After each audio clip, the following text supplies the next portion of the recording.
할렐루야.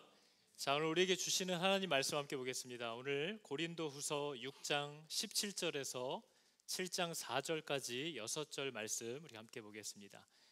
그러므로 너희는 그들 중에서 나와서 따로 있고 부정한 것을 만지지 말라. 내가 너희를 영접하여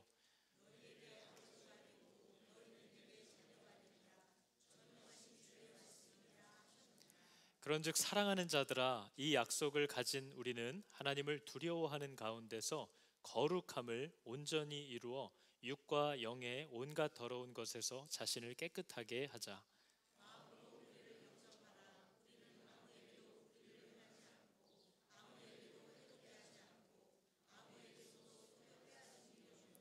내가 이 말을 하는 것은 너희를 정죄하려고 하는 것이 아니라 내가 이전에 말하였거니와 너희가 우리 마음에 있어 함께 죽고 함께 살게 하고자 함이라. 나는 너희를 향하여 담대한 것도 많고 너희를 위하여 자랑하는 것도 많으니 내가 우리의 모든 환난 가운데서도 위로가 가득하고 기쁨이 넘치는도다. 아멘. 우리 저희 있는 분에게 이렇게 인사하시기 바랍니다. 자랑스럽습니다. 이유는 섣불리 얘기하지 마시고 그냥 자랑스럽습니다, 이렇게 얘기하시면 됩니다. 여러분, 오늘 고린도후서 7장이 매일 성경 본문입니다. 고린도후서 7장은 바울이 굉장한 환난을 당하고 있는 가운데 기쁨에 대해서, 위로에 대해서 얘기하는 장입니다. 그래서 어쩌면 바울이 이 사건을 계기로 고린도 교회에 이 편지를 썼겠다 싶을 정도로 환난 중에 나타난 위로와 기쁨을 얘기하는 장이 우리 7장의 내용입니다. 이렇게 얘기하죠. 우리의 모든 환난 가운데서도 위로가 가득하고 기쁨이 넘치는도다, 이렇게 얘기합니다. 여러분, 위로만 있고 기쁨이면 좀 기쁨만 가득하면 좋겠는데 바울은 지금 굉장한 환난 가운데 있거든요. 그래서 환난 가운데에서도 주시는 위로와 기쁨에 대한 감사를 할 수 있는 이것이 사실 성도의 유일한 능력입니다. 왜냐하면 우리는 위로를 주고 누군가가 기쁜 일을 갖게끔 기쁨이 생겨도 내가 환난 가운데 있으면 그걸 위로라고 생각지 못하고 그걸 기쁨이라고 여기지 못하는 거죠. 그러나 성령이 계시면 모든 환난 가운데서도 이것은 하나님의 큰 위로요, 이것은 너무나 대단한 기쁨이다 발견하고 누릴 수 있는 여유와 힘이 우리에게 주어진다는 겁니다. 바울이 지금 굉장히 위로를 받고 기쁘대요. 여러분, 앞서서 우리가 지난주 얘기했지만 바울이 고린도에 처음 2번의 편지를 보냈습니다. 2번째 편지가 고린도전서였거든요. 근데 그 편지를 보내고 바울이 고린도에 방문했는데 가서 예상치 못한 핍박과 배척을 받은 거죠. 배신을 당하고 아픔을 당했습니다. 그러고 나서 보니까 그 고린도 교회 성도들은 그 가짜 교사들, 선지자들에게 속아서, 사도들에게 속아서 바울을 의심하고 바울을 모함하는 분위기가 팽배해 있는 거죠. 그리고 무엇보다도 사실 고린도 교회 안에는 바울을 향하여 마음이 좋은 사람들도 꽤 있었는데 분위기가 너무 험악하게 흘러가고 또 너무 많은 의혹과 모함이 난무하니까 바울과 마음을 같이 해주지 못했던 상처를 또한 바울에게 입혔던 겁니다. 그들이 마음이 그건 아닌데 상황이 흘러갈 때 누구 하나 바울에 대해서 이렇게 얘기하지 못하고 다 숨죽이고 있을 수밖에 없었다는 거죠. 그런 일들이 바울의 마음에 큰 상처를 주었는데 그런 상처받은 마음을 가지고 바울이 내가 마게도냐에 일정대로 갔다가 다시 돌아올 거야 하고 마게도냐로 갔거든요. 근데 마게도냐에서도 괴로움이 극에 달했다는 겁니다. 우리 오늘 본문을 보니까 우리가 마게도냐에 이르렀을 때에도 우리 육체가 편하지 못하였고 사방으로 환난을 당하여 밖으로는 다툼이요 안으로는 두려움이었노라, 이렇게 고백합니다. 우리 육체가 편하지 못하였다 한 걸 보니까 아마 병에 걸렸거나 사고로 다쳤거나 아니면 굉장히 생활하기 불편한 상황에서 놓여 있었다 하는 것 같아요. 그리고 밖으로는 언제나 다툼, 많은 사람들의 공격을 받는 상황이 마게도냐에서도 여전히 이어졌고 무엇보다도 바울과 일행의 마음을 굉장히 두렵게 하고 불편하게 하는 일이 있었다는 겁니다. 그 일이 뭔가 하는 거죠.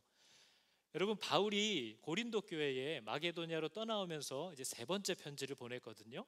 그리고 4번째 편지가 고린도 후서입니다. 3번째 편지는 우리가 지금 보지 못하지만 고린도 후서를 보면 그 3번째 편지의 성격이 어떤지를 잘 알 수 있어요.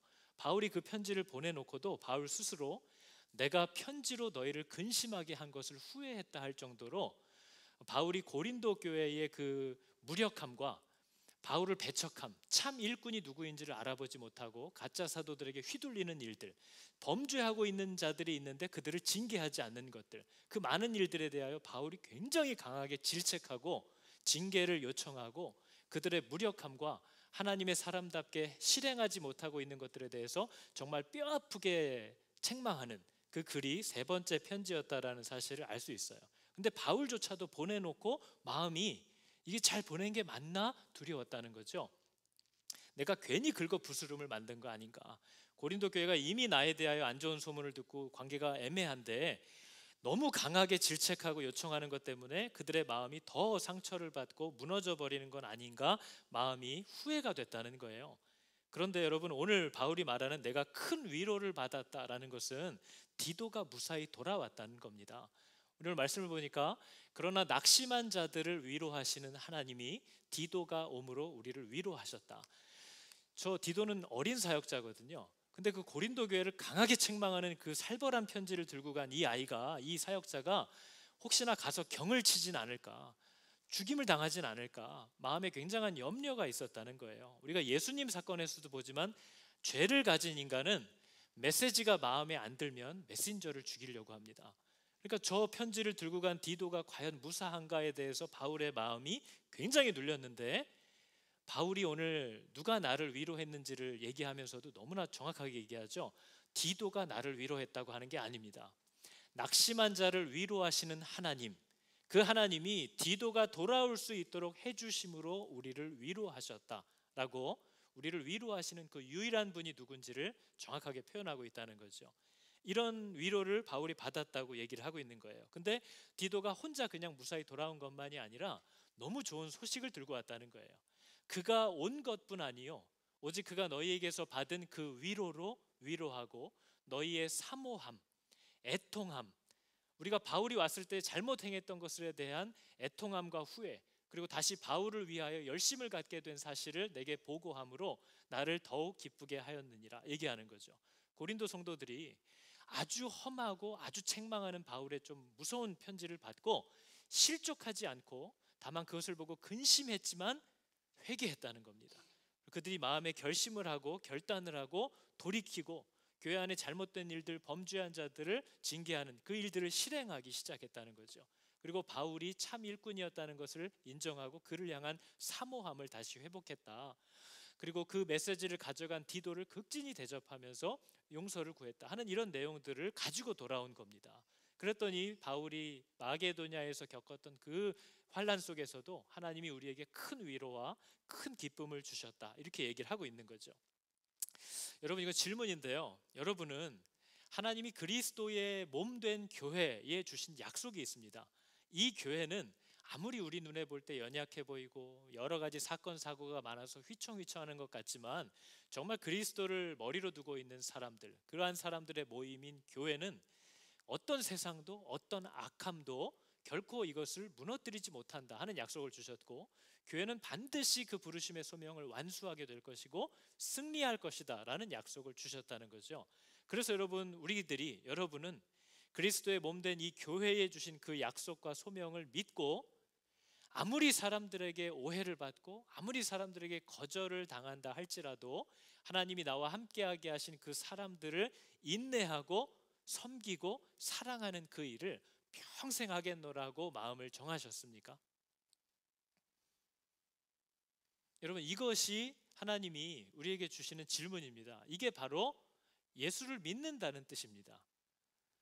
여기에 대답을 한 사람이 그리스도인이라고 얘기할 수 있는 거죠. 내가 교회임을 알고 이 교회가 승리할 것이라는 것을 알고 끝까지 교회의 부르심, 하나님을 드러내고 하나님의 사랑을 드러내는 것, 이 일에 아무리 거절당하고 상처를 받고 오해를 받고 한다 할지라도 나는 이 길을 끝까지 하나님과 함께 일하는 자가 되어서 가야지 하는 마음을 정했느냐 하는 거죠. 여러분, 오늘 고린도 교회는 지금 참 일꾼들을 배척하고 그들에게 상처를 주고 죄도 허용하고 막 이런 잘못을 저질렀던 교회란 말이에요. 그런데 이 교회에 하나님이 위로와 격려를 주시는 이 메시지가 전달될 수 있었던 이유는 바울 때문입니다. 여러분, 지금 바울은 상처를 받은 당사자예요. 바울이 피해자예요. 바울은 그들에게 다가갔을 때 말할 수 없는 수치와 수모를 당하고 오해를 받았어요. 그러면 여러분, 바울은 이제 더 이상 그 사람들에게 향하여 입을 닫고 싶을 거예요. 마음도 닫아버리고 싶을 거예요. 저희도 그러잖아요. 누가 나한테 잘못된 짓을 하면 모든 게 다 미워지고 하나님도 저 사람을 용서하지 않았으면 좋겠어요. 그죠? 그런데 하나님이 그러한 자들을 향한 여전한 기회와 하나님의 자비를 나타내시려고 할 때 적어도 나는 그 통로가 되고 싶지 않겠다는 거죠. 하나님은 딴 사람 보고 얘기하라고 하세요. 내가 지금 받은 상처가 뭔데 나는 쟤네랑 다시 말을 섞고 싶지 않아요. 나는 다시 마음을 열고 다가가고 싶지 않아요. 그런데 여러분, 우리가 잘 알다시피 바울이 어떻게 했대요? 바울은 하나님과 함께 일하는 자라고 자기를 표현해요. 내 마음은 그게 아닐지라도 주님이 말씀하시니까 바울이 그들을 향하여 입을 열었고 그들을 향하여 마음을 넓혔노라 라고까지 표현합니다. 그죠? 우리가 그 지난 6장에서 읽었던 바예요. 그래서 바울은 자기가 기꺼이 자기에게 피해를 입히고 상처를 입힌 그 가해자들을 향한 하나님의 위로와 격려의 통로가 되기를 결정합니다. 그래서 그들에게 여전히 입을 열어서 하나님이 주시는 위로와 격려를 전달한다는 거죠. 바울이 이렇게 얘기합니다. 우리가 하나님과 일하는 자라는 증거. 고린도 교회를 향해서 고린도후서 오늘 우리가 읽은 7장 2절에 이런 권면을 합니다. 마음으로 우리를 영접해 달라 하는 거죠. 여러분, 영접하다는 말은 우리가 예수를 영접할 때도 자주 썼던 말인데, 영접한다는 말은 내가 들어갈 수 있는 공간을 달라라는 뜻이에요. 네 마음에 내가 들어갈 수 있는 공간을 좀 허용해 달라, 나를 받아 달라 하는 얘기를 하는 거죠. 이 얘기를 바울이 할 수 있었던 이유는 자기가 먼저 그렇게 했기 때문입니다. 우리가 6장에 얘기했죠. 고린도인들이여, 너희를 향하여 우리의 입이 열리고 우리의 마음이 넓어졌으니. 누가 그렇게 하라고 해서요? 하나님이 그걸 원하시기 때문에 너희도 마음을 넓혀달라 하는 겁니다. 저는 이렇게 하고 싶지 않을 것 같아요. 그죠? 우린 상처받으면 싫잖아요. 말을 섞고 싶지 않아요. 더군다나 징계를 얘기하는 거면 하겠는데, 위로와 격려를 나한테 상처를 준 사람에게 하나님이 하고 싶어 하신다? 그럼 적어도 나는 그걸 하고 싶지 않을 거라는 거죠. 그러나 바울이 자기가 기꺼이 하나님의 통로가 되기로 순종합니다. 그래서 하나님의 말들을 이제 전해주기 시작하는 거죠. 나는 너희를 향하여 담대한 것도 많고 너희를 위하여 자랑하는 것도 많다. 여러분, 저기 나는 너희를 향하여 담대한 것도 많다라는 말은 나는 너희를 향하여 확신이 있다라는 뜻입니다. 너희들이 지금 미숙하게 행하고 잘못하고 있지만 나는 그래도 너희들을 향한 확신이 있다. 하나님이 너희를 부르셨는데, 그리고 너희들을 위하여 자랑하는 것도 많다. 네가 그때 비록 내 마음에 상처를 줬고 미숙하게 행했지만 네가 늘 잘못했던 건 아니잖아. 너 늘 그래도 하나님을 향하여 열심을 가졌던 것, 헌신했던 것, 뭔가 그래도 잘해보려고 했던 것, 그런 좋은 일들도 많았잖아. 나는 그런 것들에 대해서 너에 대해서 칭찬하고 자랑하고 싶은 것도 많다. 이 얘기를 바울이 하고 있는 거죠. 그러면서 나는 디도에게도, 내가 그에게, 디도에게 너희를 위하여 자랑한 것이 있더라도 부끄럽지 않다. 왜요? 그 자랑이 헛되지 않고 실제로 너희들이 참 자랑스럽고 잘하고 있다라는 사실을 지금 드러내고 있기 때문에 내가 디도에게 너희에 대해서 자랑했던 것이 하나도 부끄럽지 않다. 내가 범사에 너희를 신뢰하게 되는 것을 기뻐하노라. 이런 하나님의 격려와 칭찬과 위로를 바울이 기꺼이 자기가 통로가 되어서 자기에게 그렇게 수치와 모함을 주었던 자들에게 지금 전달하고 있다는 거예요. 여러분, 이것이 하나님과 함께 일하는 자들의 모습입니다. 난 싫어요. 나한테 그런 상처를 줬는데 내가 그런 위로를, 그거 잘했다고 그런 얘기를 내가 왜 굳이 해야 돼? 딴 사람 시켜서 하시던가 하는 거죠. 근데 여러분, 바울은 하나님의 방식대로 일하기로 한 사람이에요. 하나님이 말씀하시면 순종하기로 한 사람이에요. 여러분, 이게 저와 여러분에게도 이 고백이 있어야 한다는 겁니다. 예수를 믿는다는 건. 여러분, 이건 결혼하려고 하는 청년들에게 자주 하는 말인데요. 이거죠. 너희는 믿지 않는 자와 멍에를 함께 매지 말라. 의와 불법이 어떻게 함께하고 빛과 어둠이 어떻게 사귀냐. 빛이 나타나면 어둠은 사라져야 되는 거예요. 그죠? 어둠이 덮어버리면 빛은 없는 거예요. 근데 어떻게 빛과 어둠이 같이 사귀냐? 있을 수 없다는 거죠. 바울이 이 얘기를 한 말은 나는 하나님의 말씀과 하나님의 방법대로만 가기로 했는데 내가 어떻게 하나님의 방법이 아닌 것들을 사용할 수가 있겠냐, 이 얘기를 하는 거죠. 하나님이 하라고 하시면 나는 그냥 거기 그렇게 하는 거지. 내가 기분이 나쁘고 자존심이 상한다고 해서 하나님이 원하시는 것도 아니요 하나님의 방법도 아닌 걸 사용할 수는 없는 거 아니냐. 자기는 길을 정했다는 거예요. 그래서 여러분 청년들도 혹시 결혼할 때 왜 우리가 그 믿는 사람들과 결혼하라고 하냐면, 여러분 우리가 그 두 사람이 발목을 묶고 달리는 게임을 하잖아요. 그러면은 적어도 달리려는 방향이 같아야죠. 그래야 그 게임을 할 수 있는 거잖아요. 여러분이 정말 하나님이 계시다는 걸 알게 되었다. 내가 그냥 태어난 게 아니라 나를 창조한 분이 있구나.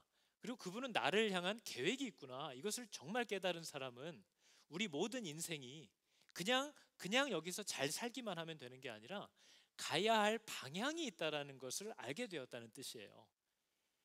그런데 이 가야 할 방향이 없는 사람이야 뭐 누구하고든 같이 발목을 묶고 그냥 어떻게 그 자리에서 잘 살면 되죠. 그러나 예수를 믿는다는 건 우리에게는 방향이 있구나라는 걸 알게 되었다는 거예요. 근데 그 방향으로 함께 갈 마음도 의지도 생각도 없는 사람과 발목을 함께 묶는 것이 우리에게 유익이 되지 못한다는 것을 권고하고 있는 거죠. 그래서 저는 청년들 중에 안 믿는 사람하고 결혼하면 안 돼요? 제가 전도하면 되잖아요 하면 그냥 하라고 합니다. 그러나 정말 죽을 각오를 하고 하라는 거죠. 여러분 취미나 식성만 달라도 얘랑 그만둘까 할 정도로 위기가 올 때가 너무 많아요.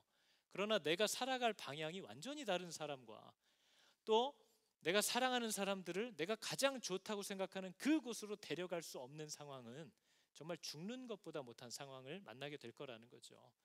그래서 여러분 아무튼 바울은 이렇게 권고합니다. 하나님도 우리에게 권하는 거죠. 방향이 있어. 가야 할 분명한 유일한 목적이 있어. 근데 그걸 동감하지 못하는 사람과 몸을 함께 묶는 일이 지혜롭지 못하다. 그러나 결정은 여전히 우리들의 몫입니다. 뭐 그걸 위해서 내 생명을 불사르겠다 하시는 분은 뭐 어쩔 수 없는 거죠. 그때 그래도 하나님이 도와주실 거예요. 그러나 괴로울 겁니다. 힘들 거라는 거죠. 이렇게 바울처럼 나는 하나님의 방법대로 하나님께만 순종하면서 살 거야 라는 하나님의 약속을 받아들인 사람들이 있어요. 그리스도인이라고 하는 거죠. 우리가 고린도서 6장 16절을 보니까요, 우리가 받은 약속은 이런 거예요. 하나님이 말씀하시기를 내가 너희들 가운데 살겠고 두루두루 행하여서 나는 너의 하나님이 되고 너는 나의 백성이 되리라 하셨대요. 그죠? 저 약속을 받아들이는 자들이 있대요.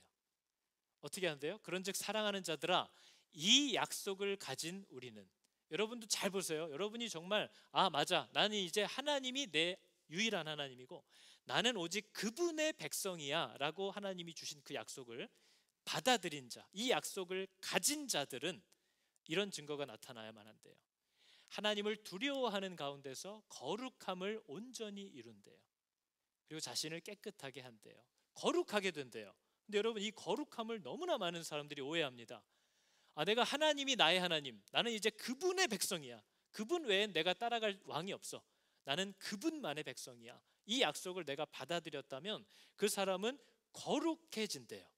거룩함을 원한대요. 근데 여러분 성경이 말하는 거룩함은 보통 유교적인 문화에서 자란 우리들이 이해하는 거룩과 달라요. 거룩함이라는 건 하나님과의 관계를 얘기합니다. 우리가 레위기 11장과 베드로전서 1장에서도 반복되는 얘기인데 하나님이 당신의 백성들에게 요구하는 분명한 메시지가 있어요. 내가 거룩하니 너희도 거룩하라, 이 뜻이에요. 그 말이 뭐예요?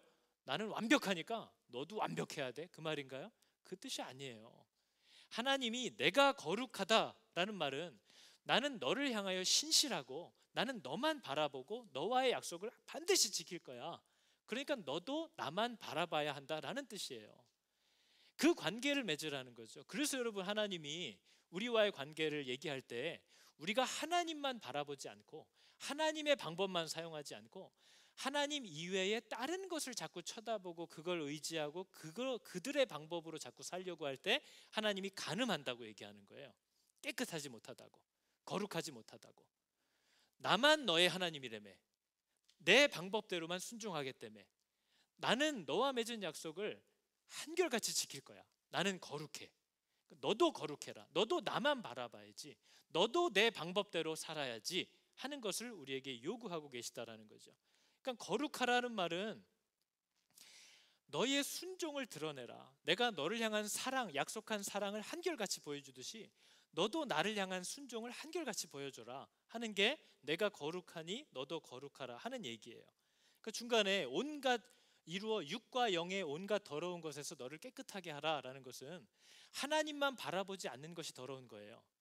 간음하는 거예요. 내 약속에서 벗어나는 거예요. 그러니까 혹시나 네가 육적으로나 영적으로나 심적으로 하나님 이외의 다른 것을 자꾸 바라보고 의지하거나 그런 방식들을 자꾸 받아들이려고 하는 그 더러운 것에서 너를 깨끗게 해라. 그걸 받아들이지 말고 하나님의 방식대로만 살아라. 하나님께만 순종해라 하는 것이 너를 깨끗하게 하라라는 뜻이라고 우리가 알게 되는 거죠. 바울이 이 약속을 가진 사람이라는 거예요. 그래서 바울은 하나님이 원하시는 대로만 순종하기로 했어요. 그래서 자기에게 상처를 준 고린도인들을 향하여 하나님이 나는 그들을 격려하고 위로하고 세우기를 원한다 했을 때 바울은 입을 열기로 했다는 거죠. 마음을 활짝 넓히기로 했어요. 그러면서 여러분, 사실 나에게 상처 준 사람에게 가서 너 하나님이 진짜 혼내신대 이런 메시지를 전하면 얼마나 정말 신나게 깨방정을 떨면서 할 수 있겠어요. 그런데 하나님이 전하려는 메시지는 저런 거예요. 너희를 정죄하려고 하는 것이 아니다. 상처는 내가 받았는데 용서는 하나님이 하고 있어요. 내가 제일 싫어하는 케이스잖아요. 근데 바울은 나는 하나님이 원하시는 대로 순종하기로 길을 결정한 사람이에요. 그러니까 하나님이 그들을 향하여 마음을 열겠다 하실 때 바울은 열었다는 거죠. 여러분, 이렇게 하나님과 함께 일하시는 분들이 다 되시기를 축복합니다. 쉽지 않아요. 죽는 게 낫다고 할 정도로 괴로운 일이에요. 그러나 복된 일이라는 거죠. 너희를 정죄하려고 하는 것이 아니라 어떻게 하겠다는 거예요, 바울이? 나는 쟤네 안 봤으면 좋겠는데 하나님이 원하시는 건 뭐야? 너희가 우리들 마음에 있어서 우리는 너희와 함께 죽고 함께 살기를 원한다. 이 메시지를 그 교회의 그 가해자들에게 드러내기를 하나님이 원하신다는 거예요. 여러분, 이게 바로 저와 여러분이 하나님께 받은 사랑이잖아요. 그리스도를 죽였더니 우리를 아들로 삼아 주셨어요. 그게 여러분 우리가 받은 용서의 참 의미라는 거죠. 바울이 이 약속을 가지고 하나님께만 순종하는 진짜 교회였다는 거예요. 그게 오늘날 교회들이 회복해야 되는 것이고, 교회는 이런 곳이어야 해요. 내게 피해를 줬느냐, 내게 불편하냐, 내 생각과 다르냐를 가지고 싸우는 것이 아니라 하나님이 저 사람을 향하여 뭘 말씀하고 싶어 하시고 어떤 사랑을 드러내고 싶어 하시는가를 아무리 내 마음을 불편하게 하고 맞지 않는 자라 할지라도 나는 그래도 쟤랑 함께 살고 함께 죽을 거야 하는 한 영혼을 향한 그 사랑과 열정, 그 하나님을 향한 순종을 멈추지 않는 곳이어야 한다라는 거죠. 여러분, 오카는 목사님이 제자 훈련을 많이 하셨잖아요. 근데 그 모든 제자 훈련의 가장 중심을 꿰뚫는 축이 있어요. 그게 광인론이라는 겁니다. 미친 사람이라는 뜻이죠. 그게 뭐냐면 교회는 한 사람을 하나님께로 인도하려고 하는 그 한 사람을 향한 가치를 잊어버리면 교회라고 할 수 없다는 거예요. 한 사람을 그리스도 앞으로 인도하려고 하는 거기에 미치지 않으면, 그리고 사람을 그냥 숫자로 파악하기 시작하면 그건 교회라고 할 수 없다라는 것이 중심 내용이에요. 그러니까 교회는 사람을 세우는 일에 집중되어 있어야 한다라는 얘기를 하는 거죠. 그래서 여러분, 우리가 드리는 예배는 이게 아무리 반복돼도 여러분 또 잊어버리실 수 있지만 그래도 기억나게 하실 거예요. 하나님이 우리에게 요구하는 예배는 지금 이 자리가 아니라는 거죠. 이건 여러분 예배가 아니에요. 지금 이 모임은 예배가 아니에요. 고린도서에 보면 바울이 교회의 예배, 성도가 하나님을 예배한다라는 건 어떤 건지를 잘 보여주는 사건이 있습니다. 고린도 교회에 아주 심각한 문제를 일으켰던 사람이 있었나 봐요. 누군지도 모르고 무슨 짓을 했는지도 안 나와요. 그런데 보니까 성도들이 정말 고민할 수 있는 일들이에요. 뭐라고 표현하냐면요, 이러한 사람은 많은 사람에게서 벌 받는 것이 마땅하도다. 그러니까 당연히 혼나야 되는 죄를 저지른 사람인 거죠. 그런데 바울이 이 사건이 일어났을 때 그 사건을 성령께서 굉장히 정확하게 이해하게 해주시는 은혜가 있었던 겁니다. 여러분, 교회에서 누가 심각한 범죄를 하면 아무리 이 사람이 징계를 받아도 누구도 이상하게 생각하지 않는 당연한 일인 거예요.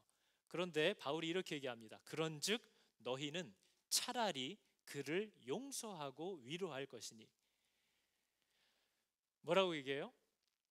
그가 너무 많은 근심에 잠길까 두려워하노라. 그러므로 너희를 권하노니 사랑을 그들에게 나타내라. 이렇게 얘기합니다.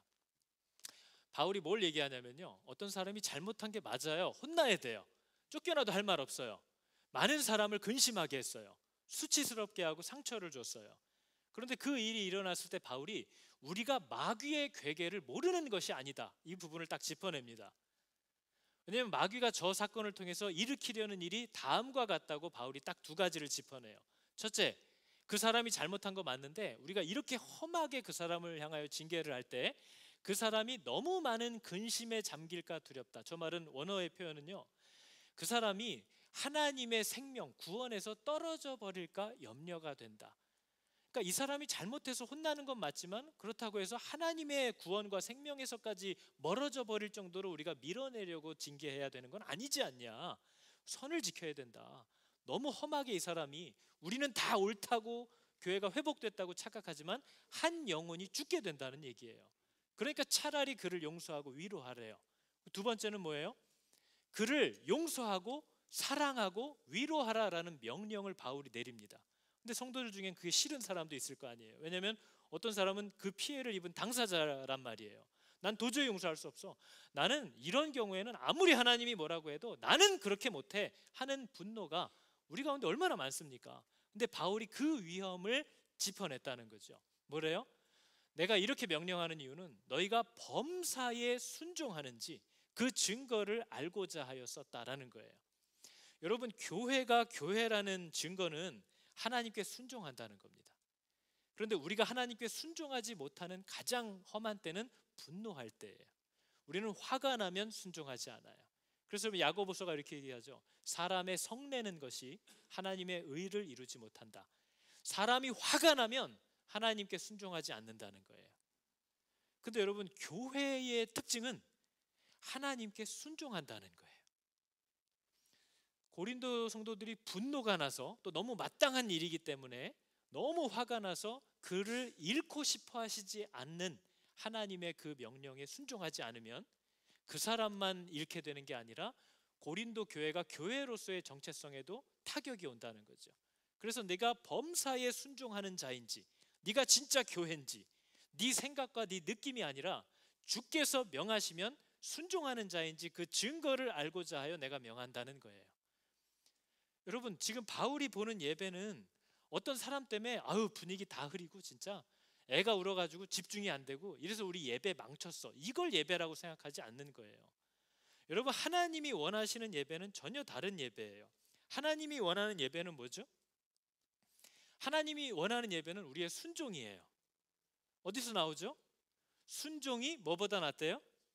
순종이 제사보다 나아요. 왜냐하면 순종이 제사기 때문이에요.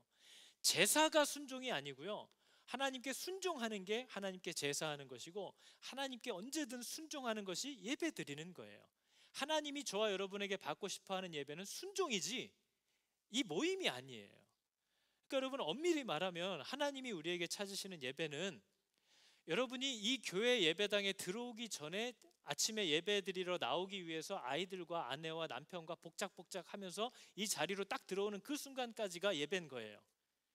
바로 그 가정에서 아내와 남편과 아이들과 믿는 사람으로서 하나님의 사랑과 위로와 질서를 잘 드러내고 살게끔 하는 그 예배를 온전하게 드리게 하기 위하여 우리가 주일날 이렇게 잠깐 모이는 거예요.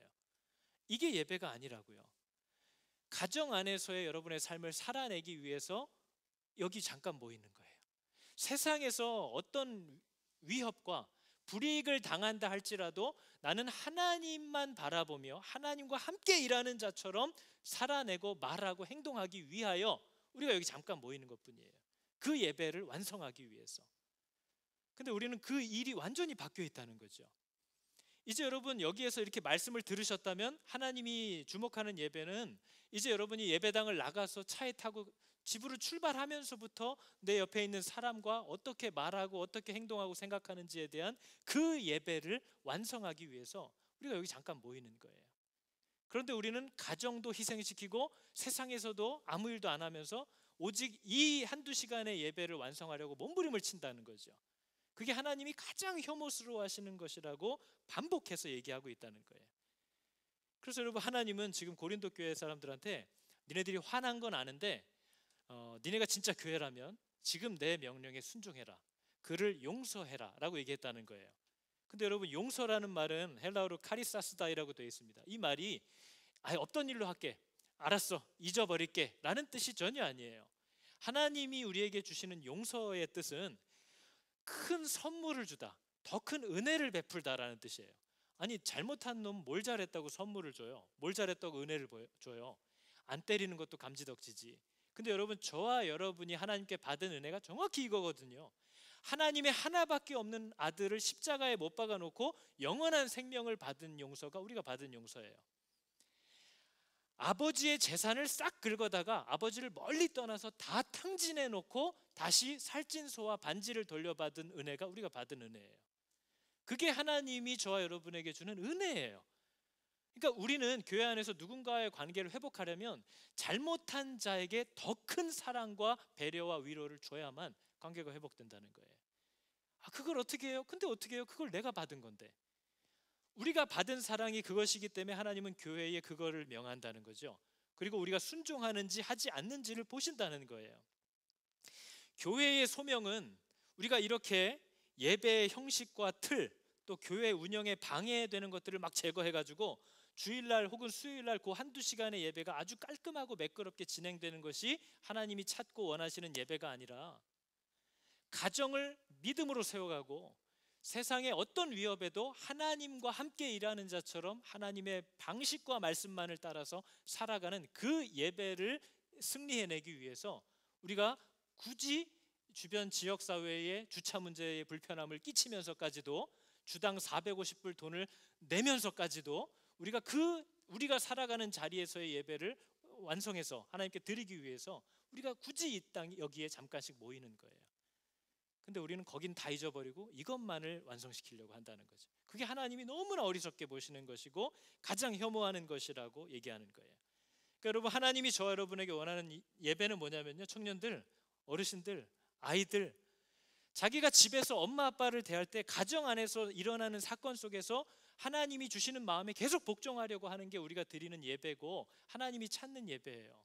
여러분이 학교에서, 사회에서, 직장에서 만나는 사건, 부딪히는 관계 속에서 내가 지금 하나님 어떻게 말하고 어떻게 행동하기를 원하시는지를 묻으면서 하나님이 원하시는 대로 끝까지 그 가정에서, 사회에서, 일터에서 그리스도께 순종하려고 하는 것이 하나님이 원하는 예배라는 거예요. 나는 마음이 비좁아 터져서 화가 나는데 하나님이 넉넉하게 사랑으로 드러내라 그러면 넉넉하게 그 사람을 향하여 드러내고, 또 내 마음은 좀 조마조마한데 이럴 땐 단호하게 표현해라 그럼 단호하게 순종하려고 하는 것, 그게 하나님이 저와 여러분에게 찾는 예배라고 얘기하고 계시다는 거죠. 여러분, 지난 두 번의 락다운 기간 동안 하나님께서 이 땅의 교회들에게 굉장히 많은 것들을 가르쳐 주셨다고 생각합니다. 우리 교회가 왜 존재하는지에 대한 이유를 돌아보게 하시는 거죠. 여러분도 다들 경험하셨겠지만 락다운이 딱 걸리고 기존 교회가 제공하던 예배의 틀과 형식을 더 이상 제공해 드릴 수 없게 되니까 많은 분들이 예배 드릴 줄 몰라요. 많은 분들이 주일 시간을, 하나님과 약속한 그 시간을 이제 자기 시간 일정에 맞춰서 자기 맘대로 사용하기 시작해요. 너무 바쁘면 제껴요. 내일 듣자. 예배가 뭔지를 모른다는 게 정확히 드러나고 있는 거죠. 예배자가 아니었다는 거예요. 자기에게 맡겨진 자녀를 어떻게 지도해야 할지를 몰라요. 교회들이, 예수를 머리로 두었다고 얘기하는 자들이 내 자녀를 어떻게 신앙 가운데 지도해야 될지를 전혀 몰라요. 그리고 이렇게 주일날 나와서 기껏 이렇게 한번 나와서 기도하겠습니다 라고 목사가 얘기해야 고개를 숙였던 사람이 락다운이 걸리니까 생각해보니까 한 번도 주님의 이름을 부른 적이 없어. 이걸 깨닫게 되는 거죠. 교회를 안 다니다 보니까 교회 안 다니는 사람과 내 삶의 차이가 뭔지를 전혀 모르겠어요. 그동안 난 주일날 교회 가야 돼, 수요일날 수요 기도회 가야 돼, 이런 게 나와 그들의 차이였는데 이젠 갈 데가 없으니까 안 믿는 자들과 내 삶에 뭐가 그렇게 다른지를 잘 모르겠다라는 거죠. 그리고 여러분, 가장 큰 것 중에 하나는 이거예요. 교회가 세상과의 접촉점이 전혀 없다는 겁니다. 여러분, 이거 심각한 문제인데요, 교회는 어디를 향한 빛이죠? 세상을 향한 빛이죠. 누구를 향한 소금이죠? 세상을 향한, 이웃을 향한 소금이 교회의 부르심이에요. 그런데 여러분 생각해 보세요. 저희가 지난 7주, 8주 뭐 합쳐서 십몇 주를 이 자리에 모여서 예배를 드리지 못하니까 교회가 예배를 드리지 못하게 됨으로 인하여 지역사회가 서운해하거나 손해를 보는 일이 있었나요? 저희들이 예배를 드리지 않으니까 세상이 어려움을 당하던가요? 어떤 손해를 입던가요? 아쉬워하던가요? 아니요, 오히려 저희가 예배를 드리지 않으니까 이 동네 주민들은 주차 문제가 해소돼서 너무 좋았을 거예요. 이 소음 문제가 해결돼서 좋았을 거예요. 그렇다면 우리 교회들이 왜 존재하냐는 거예요. 우리가 안 모여도, 양육을 안 받아도, 예배를 안 드려도 지역사회 세상 사람들은 불편한 게 하나도 없어요. 아쉬운 게 하나도 없고, 그 말은 교회가 방향을 잘못 가고 있다는 뜻이에요. 아무런 세상의 빛과 소금의 역할을 하고 있지 않다는 거죠. 그죠? 여러분, 저희 교회에 처음 시작될 때 하나님이 저에게 주신 마음이 있단 말이죠. 우리 교회에 방향이 있습니다. 아무리 얘기해도 늘 새로워요. 저희 주보에도 나와 있어요. 그죠? 주보에 보시면 교회 소개해서 이만큼 나와 있습니다. 이걸 정말 꾸준히 한결같이 싣고 있어요. 여기를 보시면 분명히 하나님이 이 교회를 시작하실 때 저를 통하여서 이 교회에 주셨던 하나님의 분명한 방향이 있습니다. 뭐라고 얘기를 하냐면요, 뭐 지금 보셔도 집에 가서 보세요. 집에 가서 보세요. 다 여러분 겁니다. 다 드리는 거예요. 여러분 가서 보시면 이렇게 되어 있어요. 이 교회는, 물론 모든 교회가 마찬가지예요. 뭐 같은 말이에요. 우리 교회가 특이하다는 게 아니에요. 같은 일인 거죠. 성도라고 하는 사람들이, 여기 그대로 써 있습니다. 그들의 사역지인 가정과 세상에서 성도답게 살 수 있도록 부르고 보내는 교회라고 했어요. 그러니까 저희는 이걸 지탱하고 이 구조와 체제를 쌓아가는 게 목적이 없어요. 뭐 때론 찬양이 안 되기도 하고 마이크가 꺼지기도 하고 장소가 없어서 상관없다는 거예요. 여러분들이 가정에서 성도로서 자녀를 양육하고 가정을 세워갈 수 있고, 일터에서, 세상에서 하나님이 만나게 하시는 그 사람들 가운데서 믿는 사람답게 하나님만을 따라서 사는 그 일을 하는 게 우리 교회 성도들에게 하나님이 원하시는 내용의 전부라는 거예요. 뭐 다른 거 안 하셔도 된다는 거죠. 그리고 뭐예요? 우리 교회 공동체의 목적은 오직 성도가 자기의 가정과 세상에서 빛과 소금으로 살게 하기 위하여 그것에 필요한 말씀과 기도로 먹이는 것, 그게 이 공동체 모임의 목적의 전부예요. 그래서 여기 적어놓은 맨 마지막 단락을 보시면 여러분은 하나님 중심, 말씀 중심의 이 마음을 갖고 세상을 향하는 이 귀한 교회로의 부르심에 함께하기를 축복한다라고 써놨어요. 그러니까 여러분의 예배 자리가 어디라고 자꾸 얘기하는 거예요? 빨리 안 나와! 하고 끌고 나온 그 자식과의 관계에서 예배를 드리라는 거예요. 확 째려보고 나왔던 그 아내와의 관계에서 예배를 드리고 그 자리를 회복시키는 장로가 되고 권사가 되시라는 거예요. 그거는 난리 법석을 쳐놓고 여기 와서 장로다, 목사다 이러고 다니지 말고, 여러분의 가정과 세상이 사역지라고 우리 교회는 처음부터 계속해서 얘기를 합니다. 그래서 이 공동체에 모였을 때는 여러분이 힘써야 될 일은 딱 두 개밖에 없다고 적어놨어요. 배우고 듣든지 가르치고 전하든지. 이 두 가지 이외에 굳이 다른 것들에 끌려다니다가 본질을 잃지 않아야 한다라는 걸 계속해서 얘기하는 거죠. 여러분 다시 한번 뭐 점검해 주는데 새로운 게 없습니다. 우리 교회는 계속해서 덩치를 불려갈 계획이 없습니다. 그죠? 뭐 마찬가지잖아요. 우리 교회에 제가 돌아볼 수 있는 한계가 있어요, 인원이. 근데 그것보다 많아지면 이제 막 부목사들 두고 막 전도사들 두고 장로들, 권사들 쫙 줄 세워가지고 제가 이 감당하고, 저 성도 이름이 누군지도 모르는 사람들을, 그 조직을 관리하기 위해서 이렇게 세워갈 마음이 없다라는 거예요. 그럴 일이 없고, 만약에 우리 교회가 제가 감당할 수 없을 만큼 커지게 되면 우리 교회 안에서 세운 사역자들 혹은 저렇게 온 강도사님들 같은 분들을 맡겨서 교회를 분립하면 되잖아요. 아무런 그렇게 조직과 이 구조를 잃지 않기 위해서 불필요한 일들을 행할 필요가 없다는 거죠. 여러분 교회 안에도 지금 아이들이 뭐 이렇게 오고 청년들이 오니까 사역자도 필요하고 교사도 필요해요. 근데 오는 사람들의 숫자에 맞춰서 교사들을 세우려다 보면 교사로서의 자기 부르심이 아닌 사람들도 있거든요. 말씀을 먹을 마음도 없고 사람들을 돌보는 거에 마음이 없는 사람들도 있는데, 아니 지금 애들이 이렇게 와가지고 한 반을 빨리 만들어야 되니까 또 한 명 세워야 되는 거예요. 이러지 않아야 한다는 거죠. 이제 이런 일들을 멈춰갈 거예요. 목장도 마찬가지입니다. 사람들이 오는데 목장 하나 더 만들까요? 근데 목자로서 헌신된 사람이 없고, 목자인데 성도의 의무를 감당하지 못하고 있고, 저와의 통로가 되어주지 않고 있고, 그러면 굳이 거기에 마음을 쓰지 않아도 된다는 거죠. 제가 한 가정 한 가정을 신방해도 문제 없어요. 그래서 이런 부분을 하나님이 하나하나씩 맞춰주고 있는 겁니다. 찬양팀도 본인이 그리스도를 구주로 영접하지도 않았어요. 신앙생활에 마음도 없어요. 나 자신을 하나님께 드린 적도 없어요. 근데 여러분, 그런 사람의 찬양은 하나님이 받으시는 게 아니잖아요. 그러면 굳이 우리도 예배가 드려지는데 찬양팀이 있어야 되지 않을까요? 하다 보면 또 구색을 맞추기 위해서 이상한 일들을 시작하게 되어 있어요. 그래서 여러분, 이번 기간 동안 하나님이 계속 주셨던 마음 중에 하나예요. 하나님께서는 굳이 준비된 사람과 드러나는 사람이 없으면 교회가 덩치를 줄여가도 좋다고 얘기하세요. 자녀들을 돌아볼 교사가 없어요. 그럼 여러분, 부모들이 소명을 가져야죠. 도와드릴 수 있어요. 근데 부모가 난 싫어요. 좋은 교사 세워주세요. 근데 그게 안 되면 어떻게 하실 거예요? 근데 여러분, 괜찮아요. 만약에 더 내 아이들을 잘 돌볼 수 있는 또 좋은 교회가 있다면 얼마든지 가셔도 괜찮다는 거죠. 굳이 그 돌볼 사람도 없는데 사람들을 꾸역꾸역 여기다 묶어놓고 이 등치를 불려갈 계획이 없다는 거예요. 그러나 적어도 우리 교회에 오신 분들은 각 사람이 하나님이 누구신지, 내가 받았다고 하는 은혜가 뭔지, 또 하나님이 내게 생명과 이 구원을 주셨는데 내게 원하시는 것이 무엇인지를 발견할 수 있는 이 길로 여러분들을 이끌어가는 일에 교회가 전심을 다해야 한다는 거죠. 그게 우리 교회의 방향성이 돼야 한다는 거예요. 여러분, 교회가 일꾼이 없어요, 이런 말이 저에게도 입버릇처럼 자꾸 붙는 거예요. 근데 하나님이 주시는 마음 그런 거예요. 교회가 우리들을 필요로 하지 않는다는 거예요. 우리가 교회를 필요로 하는 거예요. 아직 믿음 위에 서지도 않았는데 이게 필요해요, 저게 필요해요 하면서 이 교회를 조직처럼 구성을 맞추기 위해서 하는 것은 모래 위에 집을 짓는 것과 같은 거죠. 그렇게 급하게 가지 않아도 좋아요.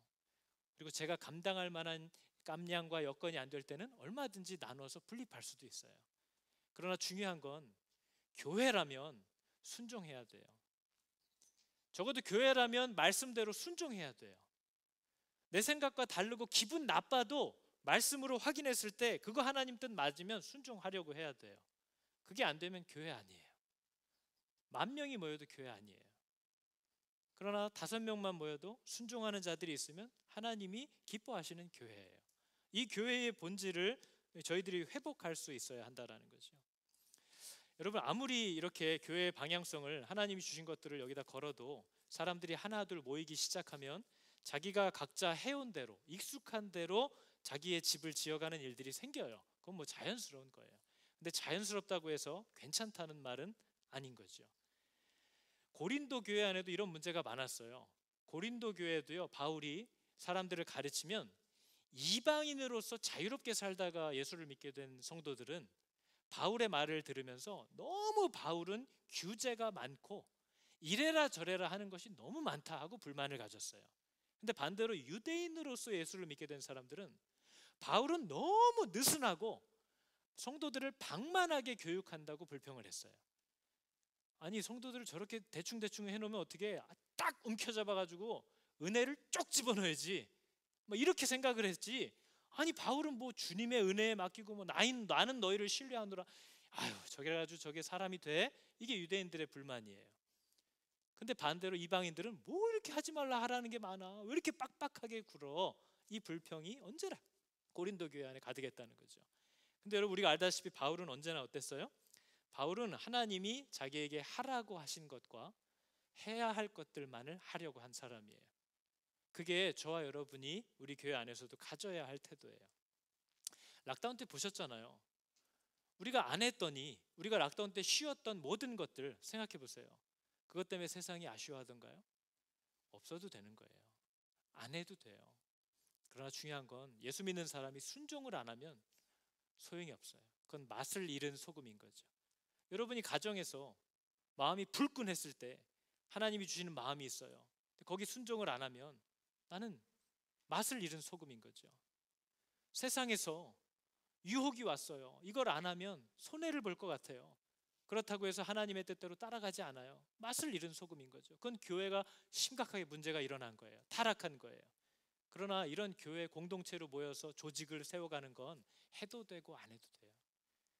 그러나 여러분이 나와서 말씀 앞에 서고 각자의 자리에서 기도로 그분이 내게 가르쳐 주신 대로 가정에서 세상에서 살아가는 일, 순종하는 일은 안 하면 안 돼요. 그건 반드시 해야 되는 일이죠. 그건 회복해야 하는 일이라고 우리에게 가르쳐 주시는 거예요.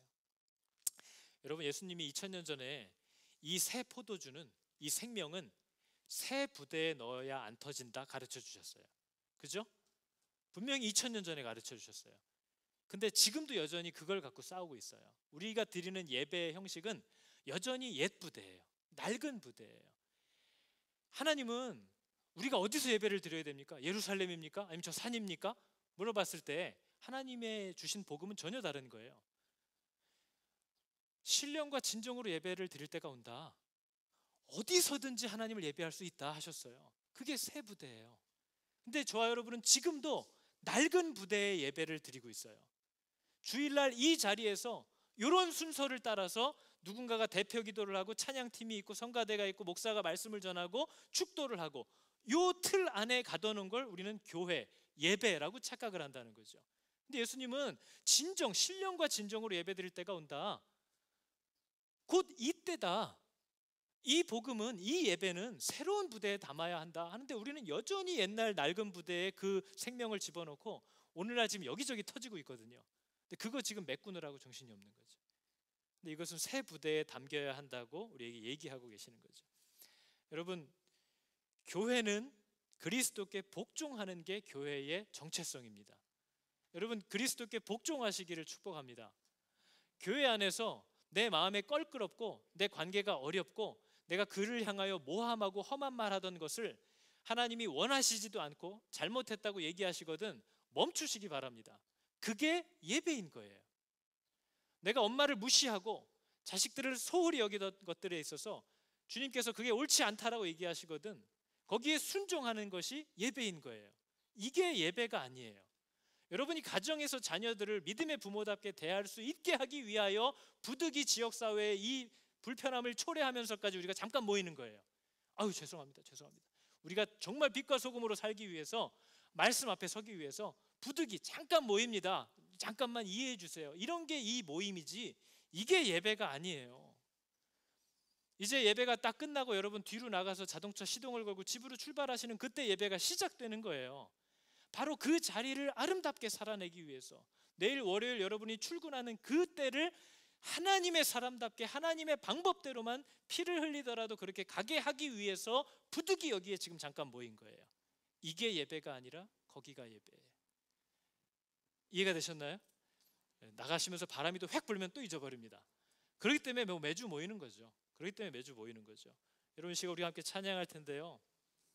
교회가 교회라는 증거는 하나님께 어떻게 한다는 거예요? 순종한다는 거예요. 여러분, 지금 저와 여러분이 불순종하는 일들이 한두 개인가요? 굉장히 많으실걸요? 아, 쟤는 안 돼. 마음을 넓히라. 입을 열라. 너희는 차라리 그를 용서하라. 사랑을 드러내라. 했을 때 순종하지 않는 것, 내가 교회로서 지금 타락하고 있는 거예요. 교회답지 못하게 행동하고 있는 거예요. 그게 내 예배의 모습이에요. 하나님이 원하는 예배는 그 예배예요. 여러분, 그 예배를 힘있게 드리시길 바랍니다. 바로 가정에서 그렇게 치열하게 자존심 상하게 예배를 드리고 세상에서 그렇게 손해를 보고 어려움을 당하면서 예배를 드리다가 주일날 이 자리에 와서 하나님의 말할 수 없는 위로를 구하고 지혜를 구하고 필요를 공급해달라고 간구하고 다시 예배드리러 가시는 거예요. 근데 이거를 완전히 순서를 바꿨죠. 이게 예배고 이걸 위해서 가정도 자식도 세상도 희생해야 돼요. 다 바뀌어버렸죠. 전 적어도 여러분들이 치열하게 가정과 세상에서 예배를 빛과 소금으로 예배를 드리시다 오시면 교회에 딱 오셔서 주영 집사 얼굴만 봐도 눈물이 쭉 흘러야 돼요. 저기가 가여워서가 아니라 찬양이 시작되는 것만 딱 봐도 내가 그렇게 치열하게 이렇게 희생을 당하고 자존심을 상하면서도 이렇게 걸어왔던 이유가 뭐야? 하나님이잖아. 근데 그 하나님 앞에 딱 서는 순간 눈물이 쭉 나는 거죠. 하나님 잘했나요? 도와주세요. 위로해 주세요. 이 위로가 하나님으로부터 임합니다.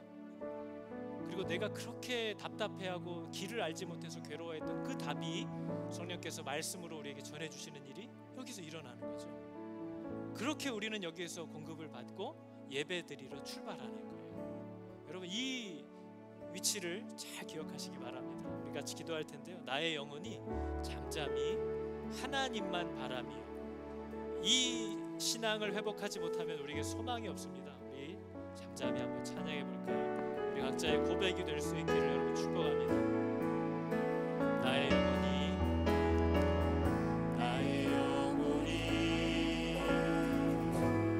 잠잠히 하나님만 바라며. 나의 구원이 그에게서 나는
우리 스스로 발을 묶고 살았음을 아버지 애통하게 여깁니다.